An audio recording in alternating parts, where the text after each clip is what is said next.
good morning. It is a new week. And actually, it's the first time I've live streamed in 2 weeks, guys. I hope everybody has been well. It's been a busy trip traveling around the world for me, actually. And I'll give you guys a brief update about what I've been up to. Hopefully, everybody out there has had a great couple weeks. I've actually missed doing this. I missed seeing you guys and connecting with you all. It's been kind of fun to do this every single day, week in and week out. I enjoy it. So let me know in the chat what you guys have been up to, what kind of experiences you guys have had, anything successful happening, or, even the negative stuff's fine too. Just kind of curious. Hope everybody's doing well. I'm running a little bit late today, Monday and then first time back and trying to get everything set up and all that kind of stuff and get back in the swing of things. That's how it goes. So with all that being said, let me tell you kind of what I've been up to. So I actually got to go on a mission trip with my son in our church for over into France. So we spent a good amount of time over there, made a couple other stops in some other countries, that kind of stuff too, and just kind of made a trip of it. But we went over there and we did some really tough work, but it was very rewarding. We helped a local not local, but outside of Lyon, France, was a Christian camp that needed some overhauling and some work done. So we went over there and as a team from our church and did all kinds of work over there. And we did everything from pouring concrete to cutting trees and wood chipper to plumbing to roofing to you name it. We worked sun up to sundown and it was tough work, but so rewarding at the same time. I mean, I truly did enjoy it. It was tough, but doing it right alongside of my son was absolutely just amazing. I thought it was just a big rewarding thing to do. I'll turn my phone on silent here. So yeah, it was great. I'll probably at some point when I get time, put it together a little slideshow, show you guys some photos and that kind of stuff of what we were doing and what that work kind of looked like, just to kind of share some personal aspect of my life. But it was really a good time. But it is good to be back. It was a long trip, but also rewarding, but always good to get back. So let me just briefly start off with this and say kind of what this show's about before we actually jump into this. So what I do here is I go over real estate news. This is something I've been doing for a very long time, just myself. Basically, I wake up in the morning, I do my Bible reading, praying, all that kind of stuff, and then journaling, and then I would end that time reading specifically about the real estate industry. Now, if you're first time here, I've been in the real estate industry for over 20 years, been doing this on pretty much every facet. You name a type of sale or whatever in this industry, more than likely I've had my finger in it at some point. So I love the industry. I love what I get to do. And I like to stay informed. So what I would do is every single morning, I would open up, read specifically about real estate news and what's going on in my industry to help agents navigate it. So I decided what would be actually really fun to do is do a live stream where I invite people to come in with me through that process. So what I have been doing now for the past matter of fact, this is the 57th episode of doing just that. Reading through the news and going through it and dissecting it all and doing all that. So what I do is I find some good articles that are kind of on point, talking about what's going on in the real estate industry as a whole and what that might look like. I read through it. I give you some of my observations and what that might look like, some opportunity that you might find inside that news. Basically, I just help you to kind of navigate it like I would do myself. So I invite people to come along with me, grab their cup of coffee or tea if you drink tea, and join me in this journey. And before I get started too, France has some amazing places for coffee. So if you have been to France and we enjoyed all the different types of coffee we got to drink there. It was really good. I love coffee and I love all the different blends and that kind of stuff. I love how certain people and countries prepare coffee. They all do it a different way. And that's fascinating to me. So if anyone out there is from France or has been to France and has a good coffee blend from there, I would like to try it. I'm learning more and more about France just because I was there. I like to research things. And one of the aspects I like to research is coffee from each region. So if anybody's out there watching from France, I would love to know. It was cool. All right. With all of that being said, let's go ahead and jump into today's show. Let's see. Before I do, let me go over what we'll be discussing. That way, those that are watching can hang tight, watch until kind of the end if you get to an article that maybe piques your interest a little bit more. I'm going to start off with going over interest rates and what that looks like, and some statistics and stuff like that that's going on with interest rates. It's been a couple weeks, so some things have changed. I will then go into a conversation. I've got 2 articles in regards to this specific topic. This is talking about Google expanding their real estate ads nationwide, into more. I'm not going to say it's like Zillow or Redfin, but they are doing some things that would mimic what Zillow and Redfin do in regards to listings and how that looks. And so here's the thing. This is going on in the news right now. It happened while I was gone.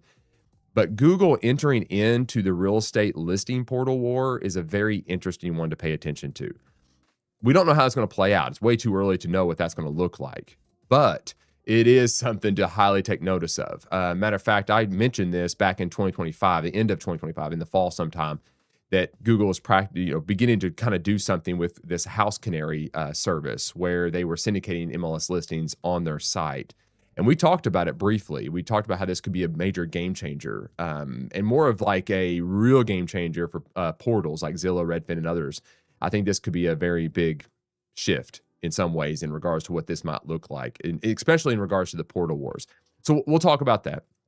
The next article is kind of along the same kind of topics. It says Google made your MLS listing more valuable. Here's what to tell sellers. So this goes from talking about like what Google is doing to now kind of like, Google is, if this does happen, how do you have this conversation with sellers and what does this actually look like and how valuable is the MLS listing, that kind of stuff. Then I will go into an article by the National Association of Realtors. It says NAR leaders share strategic plan momentum, membership count above budget forecast. So it's just a stop and look back and reflect and see what's actually happening in the National Association of Realtors and what that might look like going forward. So we'll talk about that one. Then we'll go into a news and insights by Realtor.com. It says housing market reality check, how to navigate rising inflation, 6.52% rates, and record home equity. So this will be kind of a topic more broadly speaking. It's not going to be specifically aimed at real estate agents, but that's okay because if we can see what the consumer is reading, we can learn to navigate that a little bit better. So that's going to be what that topic is going to be about. And then if we have time, I don't know if we'll have time for this. I'm already running behind today. So we'll see if we get to this. If not, I'll roll it over to tomorrow's show. Is home building and affordability, the 10 best states in 2026. Matter of fact, I tell you what, I might just do a brief run through of the mortgage interest rates and that ranking, and then we'll jump into the actual show. How about we just do that, and then we'll do the show? Because I more than likely will cut that out anyway, just because sometimes stats and stuff just don't would do well on the replay. So let's do that. That's a beautiful thing about live streaming, guys. You can change things on the fly. So I like the way that flows better. So let's do that. Before I start the show, let's go ahead and I'm going to share my screen and we're going to talk briefly about interest rates first. So this, just so you know out there, this is a site that I use, Mortgage News Daily. They do have an app. It shows the interest rates currently, and it updates sometimes every day, but 3 to 4 days at a time, it'll update. Get the app. It doesn't mean that this is the rate that all banks are offering. Interest rates are flexible depending upon the bank and what they want to offer. So there's a little bit of leniency in these numbers, but it does give us a good flat benchmark if we watch it daily to see what's kind of happening as a historical narrative. So we can watch this to kind of see if they're going up and they're down and roughly get an idea about where they currently sit. But just know this is not like a concrete percentage. It's not like I can quote this percentage and say, oh, that's what rates are across the board, right? If you're in real estate, that's true. If you're a consumer, just know it's sometimes good to shop around. You don't want them to pull hard, credit checks, but you definitely want to know what their offerings are. So it's not a bad practice to do that. So what you see on the screen right now, let me go ahead and display, if I can. There we go. I got it up on TikTok. It cuts off my face though. Sorry, guys. But right now the 30-year fixed rate is sitting at 6.58. It's down slightly. Very slightly, 0.02. 13-year fixed is 6.14. 30-year jumbo 6.84. With it being, where it's sitting at over 6.5, that means your FHA is still above 6%. So that 30-year FHA is sitting at 6.14. and 30-year VA is 6.16 respectively. So that is currently where rates are sitting. It's not. I mean, obviously, we would love to have much better rates. Sorry, I'm trying to get this to turn off. There we go. We would love to have much better, lower rates. But we talked about this. I actually had a long live stream talking about interest rates and how they're affected and how the Fed affects those. You can go back and check that out. But what we're seeing here is kind of the norm with what we see going on in the economy.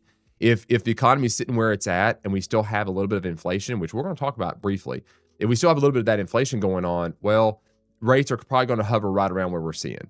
And we're not seeing much, flex here. And there's obviously many factors at play here. You got the economy in general, but you also have this looming ceasefire versus non-ceasefire in Iran and all that. That keeps the interest rates higher and all that kind of stuff in the market. This is an article, though. It says mortgage rates near lowest levels in weeks. It says some national headlines are pointing out that mortgage rates are higher this week. Those are based on weekly survey data, which can often be stale compared to daily rate movement. Actual average rates are now in line with last Thursday's levels of 6.58. Just as an observation, very marginal changes. Good morning, Kevin. Glad you're here, my friend. Thank you for tuning in. Like always, hope everything's good down there in Lakeland, Florida. I believe that's where you live, man.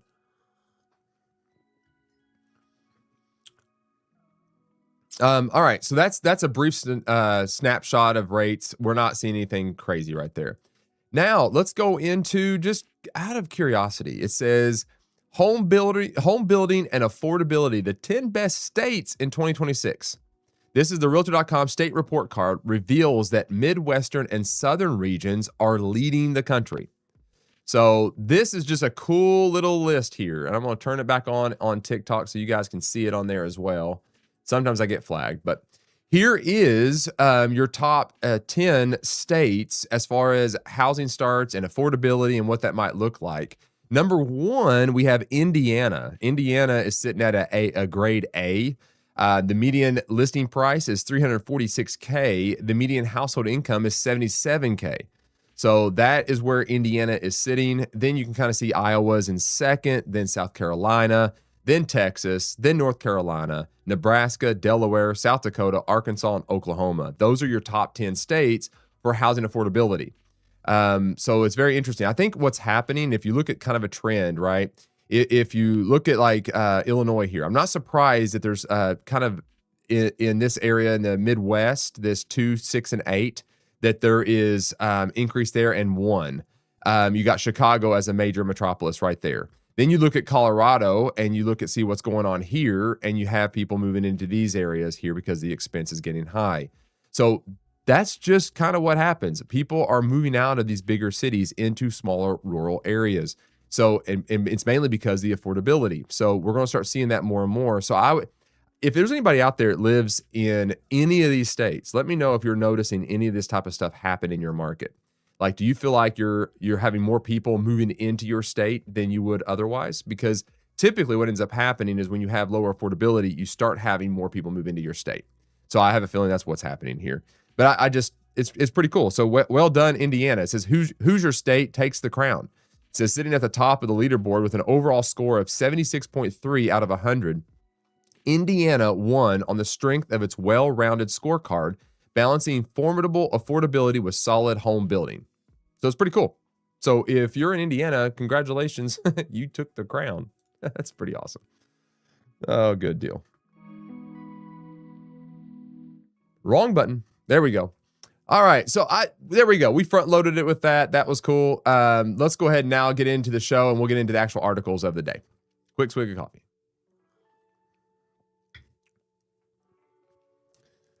Welcome to the Real Estate Brief. I'm Adam. Today we're going to be cutting through the noise. We're going to get to the truth in the news. We're going to look at the data, and I'm going to give you some of my observations and where I believe you can find opportunity. So if you're ready to gain your real estate edge, let's dive into our very first story. So our first story is going to come from, I've not used them before. I've not read this article before, but I wanted to get a news source outside of the real estate industry to get their opinion on what's happening in regards to Google.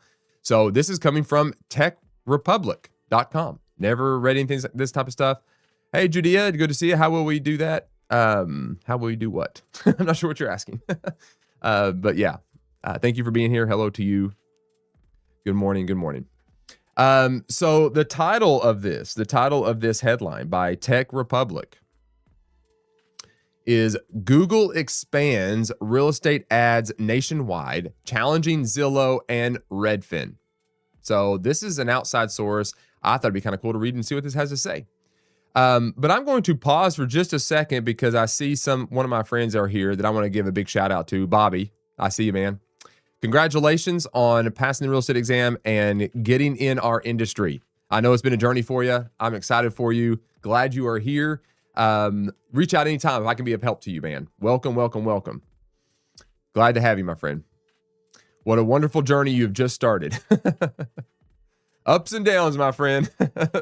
But it's a lot of fun. That's what makes it so enjoyable.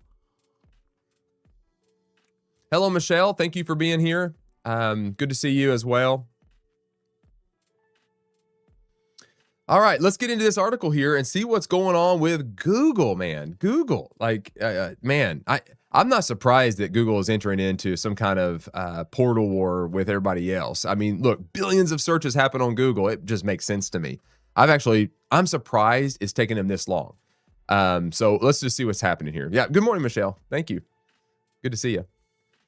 It says Google is expanding home listing ads nationwide, raising new questions for Zillow, Redfin, Homes.com, MLSs, and real estate agents. It says Google is turning more home searches into real estate ads. It says the tech giant announced on Thursday. Now I'm going back in history just a little bit here. Announced on Thursday that it is rolling out enhanced local services ads. They call them LSAs. Okay, so this is something that's not new to Google. LSAs is what we would do if we were advertising any kind of product on Google, right? If I want to run an ad, used to be like click ads, that kind of stuff. It's the same kind of topic. That's what we're talking about. Okay. It's listings across all 50 states. Okay. So it is now opened up. It's going to be rolling out towards multiple states. There's obviously some caveats for this to be able to take place. There's some things that got to, be put in place for this to actually work out. So it says the nationwide launch follows a limited pilot program that initially rolled out in late 2025, was briefly paused, and was reintroduced this spring in select major markets such as Miami, New York, Austin, and Los Angeles. We talked about this here at the end of 2025. We talked about what Google was kind of messing around with. I immediately made a future call on this one that when this happens, and I'm still going to hold true to this, when this happens, this will drastically change the way portals operate in our industry overall. I really do believe it. I mean, it's Google, guys. It's Google. The most searched search engine in the world with one of the best AIs in the world, right? Combining this into the real estate industry to syndicate listings, right? All right. According to Google, the newly expanded ad format displays key property information such as pricing, images, and core home features directly within the search interface. Buyers looking at the ads can call, message, or book an appointment with a local real estate agent right from the ad unit. We went over this. You can go back and watch that. I had an example when you click a certain, when you click an ad, it would then open up the, kind of expand in the search results, and it would give you all that information, and it says book a showing, and you click that button and it would immediately book the showing or communicate with an agent. So that's all built into the actual search database. And here's the thing too, we talked about this also. I began to tell you guys, it's like when people are beginning to change the way they search, they're not just going into Google and typing in, I'm looking for a 3-bed, 2-bath house in Texas. They are not doing that. They are conversing with Google because why? Well, Google is beginning to use AI in their search results. We've all just become accustomed to this. The very first thing we do when we do a search, we type something in, it generates an AI response that we then read to get a quick answer. But then there's also links embedded into that AI response that you can then click to go deeper or find products or whatever it might be built inside of that AI search results. So this is just one more step into bringing AI, real estate listings, and all that stuff in together to keep people on the Google platform. So the question I would propose is, why go anywhere else as a consumer? They're already using this. It's embedded on their phones, right? And their browsers, right? They just open that up and begin to search. Why download another app? So it simplifies the consumer experience. If they need to find a property in a certain state or a certain city, guess what? In the future, they'll be able to do that all from one search bar. That's what they're going to do. People follow the path of least resistance. That's what they're going to do. So the majority of people are going to do that. Google stated that its objective, okay, so Google's now making a statement, is to deliver, is to deliver a helpful real estate experience by acting as a supporting bridge. That's a very simple sentence, but it says everything. The bridge is taking the consumer to see the property, to put them in the hands of a real estate agent that leads them to buying that property, okay? What are they doing? They're becoming a real estate portal. Isn't that exactly the premise that all the other portals would say is their objective, is building the bridge? Yes. Real estate agents already using LSAs will be automatically included in the updated feature, while new agents can register directly to receive high-intent leads. Data partnerships and listing controls. Now, how does this work? What does this look like? It says the underlying real estate data fueling these advertisements is provided through a partnership with House Canary. House Canary is an AI-enabled property platform via its comehome.com listing website. House Canary sources its property details from participating multiple listing services, MLSs. Okay, so this is data because they're negotiating agreements with syndication from local MLSs to be then initiated onto the Google platform. So where are these listings coming from? Our MLSs, okay? The initial pilot program faced pushback over the use of listing data access without prior consent via House Canary's brokerage status. House Canary was a brokerage, so it created a little bit of this weird area. It's like, man, as a real estate agent and a brokerage, do I really want another brokerage syndicating my properties for me? However, the updated rollout relies exclusively on explicit buy-in from participating MLSs and brokerages. Okay, so now those MLSs do the buy-in, okay? According to House Canary Chief Revenue Officer Chris Rittiger, this program gives brokers and agents a simple, easy way to ensure more buyers can discover their listings from the industry's most validated, comprehensive source. Isn't this fascinating? I mean, I've been kind of wondering how long it would take Google to enter into this field. I mean, seriously, I've had this question for many years. Like, what would happen if Google did this? Like, here we are. This is the beginning of this. It says brokerages operate within participating MLSs retain the option to opt in or opt out of the display program. Listings that are featured will include prominent attribution. See, this is cool. Prominent attribution and contact options for consumers at no cost to the participating brokers. Zero cost, right? We can syndicate and all that. However, to maintain eligibility, brokers must keep up their MLS membership or set up a direct data feed. Look at the obligation. Now, here's just a slight pause for caution, okay? I'm excited about this. I think this is a great opportunity for us as agents and brokerages to maintain more control of where our properties go and how much we pay to get them syndicated or pay for leads and all that kind of stuff. To be honest, I think this puts a lot of those portals on notice about how they, bill us and how they charge agents to buy their leads back and all that I think it really puts them on notice. Here is just one little caution to this, though, is all of this can sound extremely good now because they don't have market share. We got to understand, Google is not a nonprofit. Their whole premise is ad revenue. So if that is their premise, then there is an element here that we need to be cautious of that could drastically change as they gain market share. So even though it all looks good on paper, it's like, yeah, okay, great. I, as a brokerage, have control. It doesn't cost me anything. I can syndicate everything. They're putting me front and center, my content information. They can reach back out to me, all those type of things. What happens when they gradually get market share, right? When they start taking market share away from Zillow, and then they become the largest conglomerate of portal search results, and they get the millions and millions of search results on real estate. Does something change? It could, right? It could. and they are for profit. So it's just something to kind of pay attention to. Is this, is there still a little bit of a caution here? Oh, yeah, there is, right? Shaking up the portal market. Google's aggressive push into the real estate category marks the return of a familiar threat for established housing portals like Zillow, Redfin, and CoStar Group's Homes.com. Industry analysts note that Google's ability to give its proprietary ad units prime visibility at the top of search results could pose a direct challenge to traditional portal monetization models. This is where I think if Google does lean heavily into this, then it does put the ability of paying for ad and placement on Google into the hands of the real estate agent.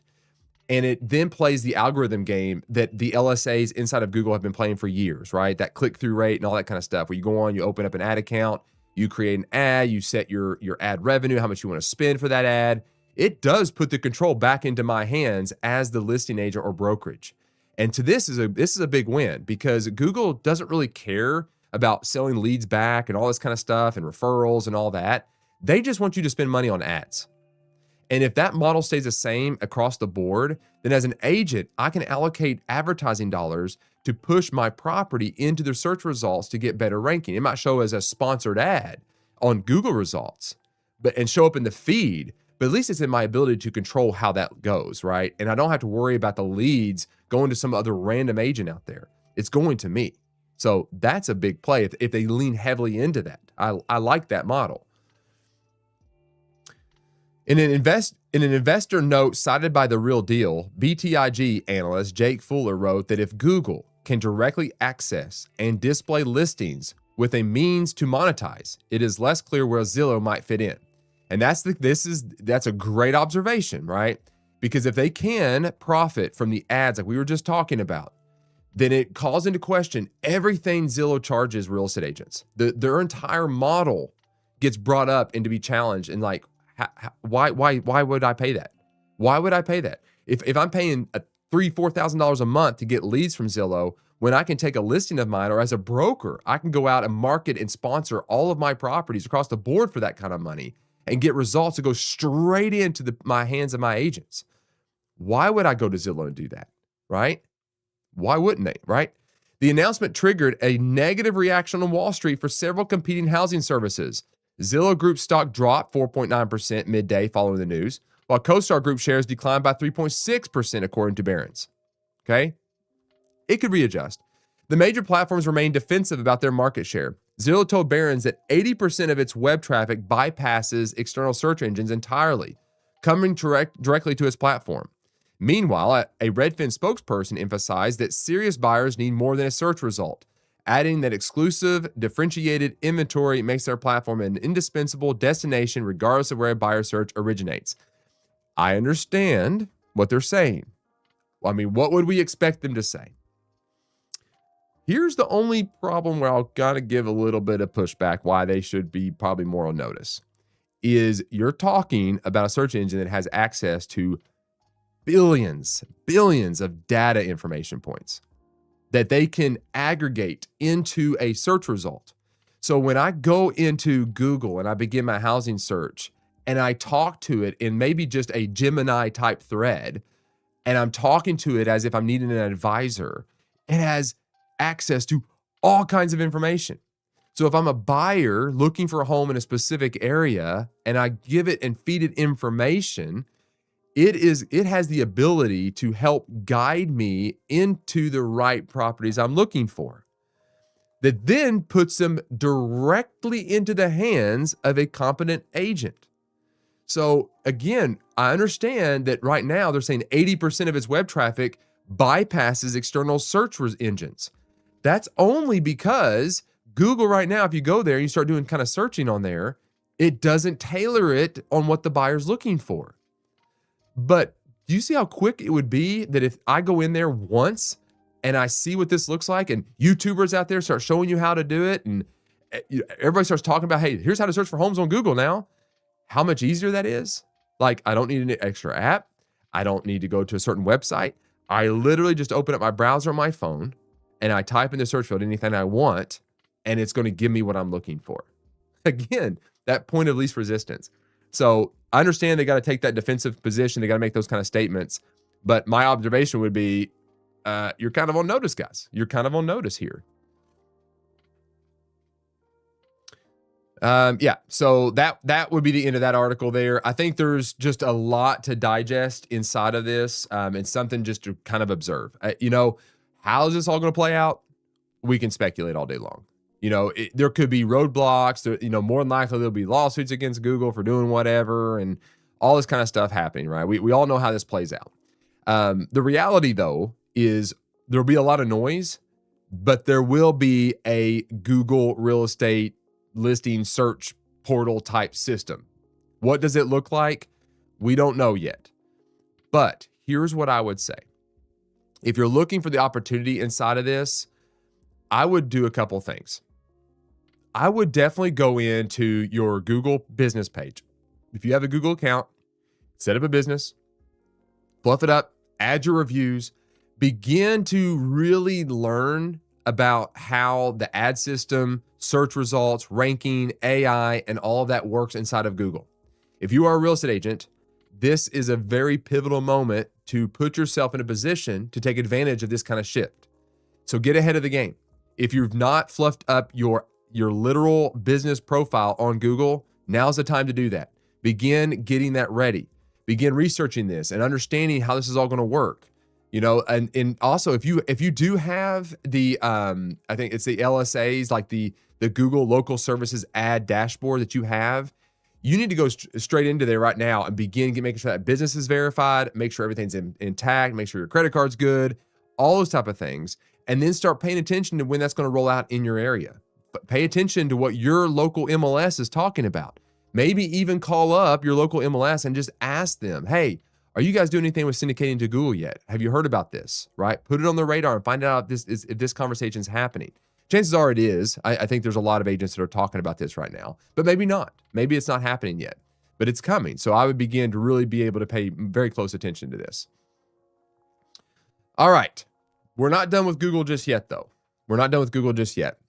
We're going to jump into an article. This one is by Inman. It says, Google made your MLS listing more valuable. Here's what to tell sellers. Now, I will say this.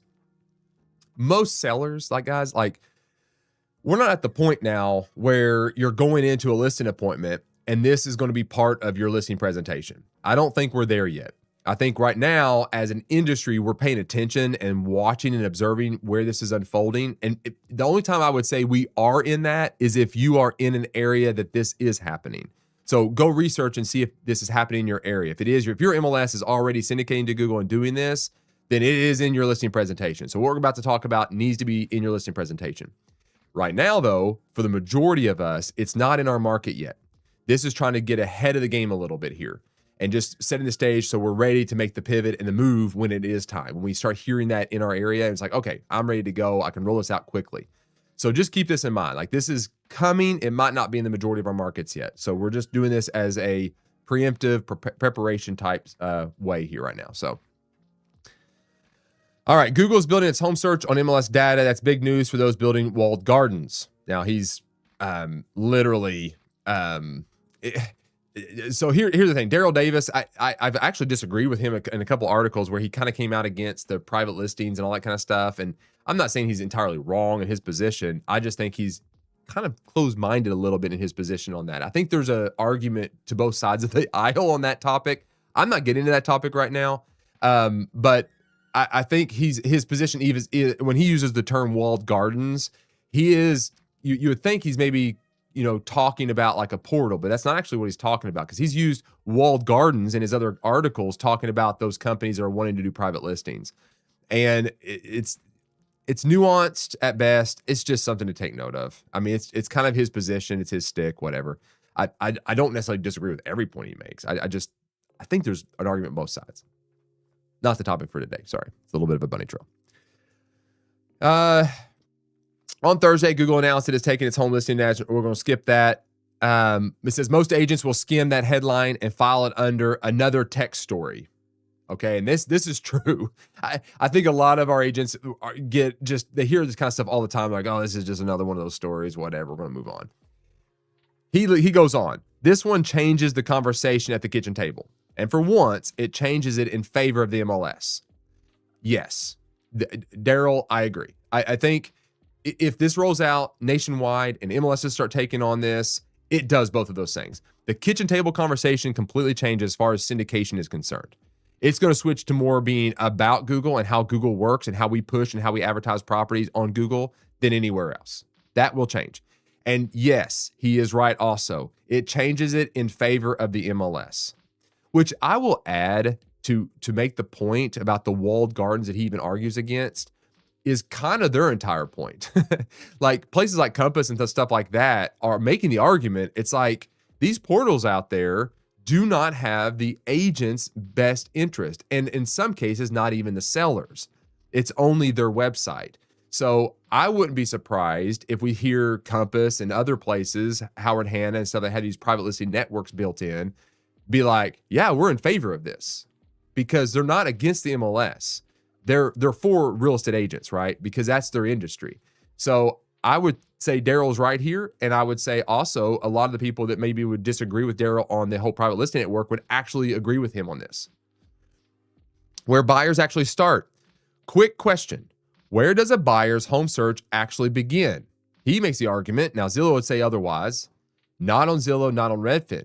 Before a buyer ever opens a portal or an app, that they type something into Google. Homes for sale in Smithtown. 3-bedroom house near me. Google sits in front of every portal and every brokerage site, every app. It is the front door to all other front doors. Now, we just read that Zillow made the statement that 80% of their search results does not come from Google search results. Well, yes, but see, we're talking about percentages here. If they're looking at their existing database that have downloaded the app, they go back to use Zillow because they save listings and stuff on there, and they're saying 80% of that traffic comes from not from Google. Okay, fine. But that other 20% is coming from Google. And that 80% you're saying only use your site, also use Google. So that number is going to diminish really quick. And so Daryl's point is valid. It's not on Zillow. They go to Google first, guys. They go there. It is the natural bent of what we do. It is embedded in the way we do search. Now, here is the detail that matters most in Thursday's news. The listings inside those new Google ads come from the MLS. The data flows through House Canary's Come Home platform under agreements with participating MLSs. The supply for this entire program is MLS data. So he's honing in. That is the point. I agree. I applaud that. That is the right position to take, right? It's coming from us. It doesn't mean for sale by owner or anybody else can go in there and just create an ad and market their properties. This platform is coming directly from MLS feeds. This is a good win for us as agents. Think about what just happened. For more than a year, we have watched this industry build detours around the MLS. Compass moved its listings onto Redfin before the MLS through its partnership with Rocket. Zillow built Preview with 5 big brokerage partners. Howard Hanna built Hanna List. Every new program made the MLS a little less complete and a little less central. Then the largest search company on earth surveyed this fractured mess and decided the cleanest, most complete, most reliable source of listings in America is still the MLS. Not one brokerage's private inventory, not a portal's pre-market feed, the MLS. Here's the thing. Daryl, you're waking up, buddy. See, the way strategy kind of works in any industry is you challenge the status quo. You don't do things the way you've done things because you've always done them that way and assume it's the best way. Sometimes you make such an earthquake that you blow things up to talk about what he just talked about, where there's a dividing of the market. You got people, private listing trying to control this and Zillow doing this and all that kind of stuff. Yeah, exactly. You blow it up. You create so much disruption that you expose the vulnerabilities so that something better can be integrated and built upon. Doesn't mean it always happens that way, but it's not a bad strategy. So you have to ask yourself, how did we get here? How did we get to the point where this is now a playable option for Google, right? It's because of the disruption. It's because of this blowing up and having this issue going on, right? It is because of those companies like he mentioned, exposing the error that is in our industry in regards to who controls the data. So you're waking up, Daryl. I'm glad you included all parties to this problem, because what you said there, I would agree with, right? Compass moved its listings onto Redfin before the MLS through its partnership with Rocket. Yep, they did do that. Zillow built Preview with 5 big brokerages partners. They did that. Howard Hanna built Hanna List. Yes. Every new program made the MLS a little less complete and a little less central. Yes, it did. And it's proved a very massive point. Every single one of those companies right there he just mentioned proved the very point that we needed reform. That's what it proved. And that's been my position. It's like, I don't know where we land, but we need to change something, right? It says the new kitchen table script. So what do you say to a seller who has been pitched a private listing or an office exclusive? You now have one of the simplest scripts in the business. It says buyers don't start their search on any one website. They start on Google. And the homes Google shows them come from the MLS. If your home is on the MLS, it can show up the moment a buyer searches. If it isn't, it's invisible at the exact spot where the search begins. That is not a scare tactic. That is geography. A listing that skips the MLS no longer just misses Zillow. It misses the starting line. Now, he's inserting his own kind of opinion about all that. I still think there's a case for some private listings. I think it's a very small percentage of people that are going to do it anyway. We're arguing semantics here. And to take the position that everybody you go into a listing appointment is, and every agent out there is going to be promoting, you need to put your home on private listings, I think is an absurd position. I don't think every agent is going to go out there and say, you know what would be really good for your property is if we don't put it out everywhere. I don't think we should market your home really at all right now. I think we should probably just keep it in a really small, tight network. Do you really think that that's the position of most agents? No. The real conversation is not kind of that script. It's not like I'm going to go into yeah. I mean, right? It's not like I'm going to go into a listing appointment and say, we really don't need to be pushing this property out anywhere.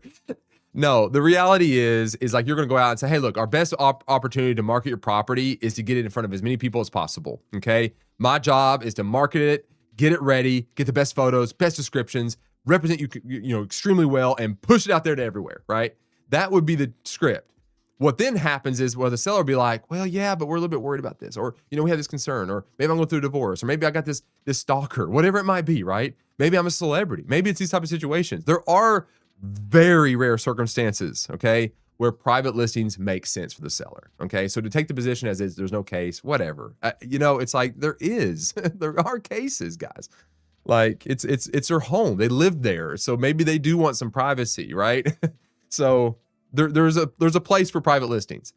But his point is they start on Google. I think the sitting down at the kitchen table talking about Google and like what that means and how that works. Yeah, you should definitely be having that conversation if it's in your market. If it's not in your market, be thinking through this because I think it's coming.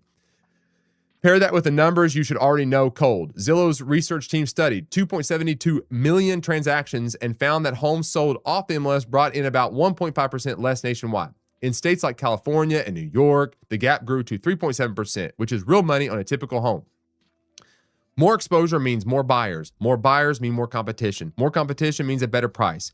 Google just plugged the biggest exposure channel on the planet directly into the MLS. Okay? That's what they did. I understand, again, Daryl Davis, he is just hook, line, and sinker on one position. That's fine. I agree with him on some points. I would disagree on others. I don't think you can take an extreme position on either one side of the aisle on this. I think there is a big chess game being played. I'm not going to take one position over the other. I'm going to sit back. I'm going to have my opinions, absolutely. But I'm going to then see it for what it is. It is a chess game on who controls the data and who that data is supposed to be benefiting. And let me tell you this, I am always going to be siding with the real estate agent and the consumer that agent has a fiduciary representing, period. That's where I'm going to land. And there are cases on both sides of this argument that make sense to me. I'll let them hash it all out. I think there's a bigger play happening, and I think we're seeing it now. I think we're beginning to see what all this arguing over portals and all that kind of stuff was to happen. And Google Google and their strategists and House Canary and all of them have just kind of sit back. They're kind of like that sneaky little knight, right, in chess. It's like, oh, that little knight piece is a very tricky piece, right? Because if you're not careful, it's the one that gets you, right? See, the bishop and the rook, they all travel in a very predictable pattern, right? You got diagonal, you got straight lines and verticals and horizontal lines, right? But that knight moves in an L shape. And if you're not careful, you move your pieces and everybody thinks that they're controlling the board. And all of a sudden that knight goes boom, takes a very key piece out. Google right now is kind of that knight. It's kind of the knight coming into this scenario and saying, you guys are fighting all the wrong things. I tell you what, we understand the value of a real estate agent. We understand the value of accurate MLS data. And we have a portal. We have a search engine and a system that addresses all these type of things.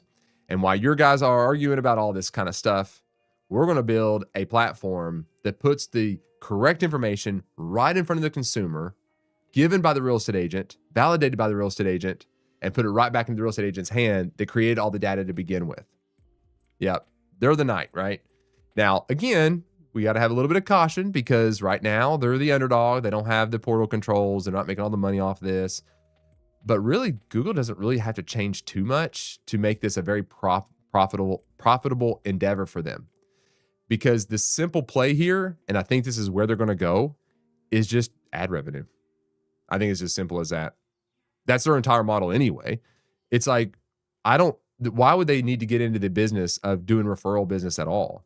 All they got to do is just say, look, if you want to push your MLS, your information's there anyway, but I tell you what, give us, 20, 30, $50 to boost that property inside of our ads, and we're doing a sponsored property, and then you'll get more results and more links. They win, right? And you think about how expensive Zillow is and Redfin and homes.com and all those portals, they're expensive. They're very expensive to buy leads. So such an easy play. All right. There you go. Oh boy, what a conversation. We are getting closer and closer to the end. I started a little bit late. And it's a Monday and it's my first kind of full week back. So, I'm a little bit behind. So I won't be able to go too much longer here. Matter of fact, I think I'm going to push these next ones off to the next day. I think we spent a lot of time talking about Google. I don't know if we want to go into another one right now, but yeah, so I'm going to end it there. It's already almost 9:30. So, guys, it has been a joy, to be honest, to be back. I appreciate everybody here communicating, talking. I love seeing you guys. It's cool that we're building something great here, and it's good. I do thank you guys for tuning in, as always. And if you weren't here before I started the show, just synopsis of what I did. I went on a mission trip with my son to France, and so we got to be over there and do a lot of work and just enjoy, serving together. And we worked hard. We worked really, really hard. Domino, thank you, sir. Appreciate it. Yeah, absolutely. Thank you to you as well for being here. Appreciate you greatly. But yeah, so we went on a trip. That's where I was for the past couple weeks, and just enjoying the time with my son. Bobby, have a great day as well, my friend. Hopefully you're just on a great journey getting into real estate and getting on board and all that. That's honestly, you're part of one of the most exciting parts of a real estate career is that initial phase. And let me just tell you this, enjoy the process.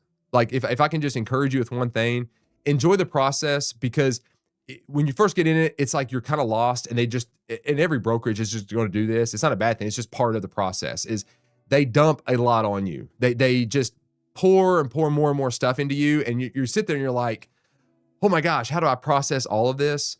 Here's the reality: is let them do that. Take just good notes, but don't feel like you have to start implementing everything. Like pocket it away, and then slowly, as you grow your business, you'll be reminded of things. Oh yeah, they told me about that. And you'll be able to plug that into your business as you grow. But don't get overwhelmed. For anybody out there thinking about getting real estate or is in real estate, is new, look, there's a lot to learn. Enjoy the process though, because it is a great process when you first get in. It's exciting, it's fun, it's rewarding. But take your time with it, and lean into mentorship and coaching. Absorb everything. Engage with existing agents that are successful. Talk to your broker and be engaged with your brokerage. It's not an industry where you get in it and just everything works out great. And it's just all of a sudden I make all this money. It is a job, you got to work, but it's a fun process, and give yourself grace as you grow that business. It's okay. Domino, oh, your mom lives in France. Oh, that's awesome. That's awesome. And if you don't mind, if you're still on, I don't know if you're still on, but if you are, like, what part of France? We were kind of in the Lyon area. We're kind of that area. We took a train. We landed in Paris and took a train down to Lyon, and then got a van, and we had to go out into the kind of, to be honest, kind of like the foothills of the Alps. Like, that's not necessarily that far, but very close to that area. So it was beautiful there. I joke because it's like a place tourists would never go, but in some ways they probably should, because it was more like traditional France. Like, when you think of France, if I mention France, most people just think of Paris, and Paris is great. Paris is beautiful. It's got all kinds of little suburb areas and little village areas, and it's just a really cool city. But where we were, it was like really more rural France, parts of France that most people wouldn't get to see. And you really felt like you were just in France. I mean, there was like the closest neighbor to us was like, 15, 20 minutes away, and you could see their house up on a ridge and that kind of stuff. So it was really, really cool. But yeah, I mean, I don't know if you're still on or not, but if you are, I just got a curiosity, I'd like to know what kind of area your mom lives in. But yeah, guys, just so you know, my schedule for this week, I will be going live again tomorrow, Tuesday, and Wednesday. I will be on the road Thursday. So tomorrow and Wednesday will be the last streams of this week. I might possibly do one on Friday. I will be in my office on Friday morning, so I might actually do one. I got something I want to kind of cover. So if I don't get to it the next couple of days, otherwise I will come back on the following Monday. So if you've enjoyed this, guys, I would hopefully you guys can come back and join me again for another live stream tomorrow morning, 8:30 a.m. Eastern time. And if you can't, catch it live, it does live on in my pre-recording on YouTube channel.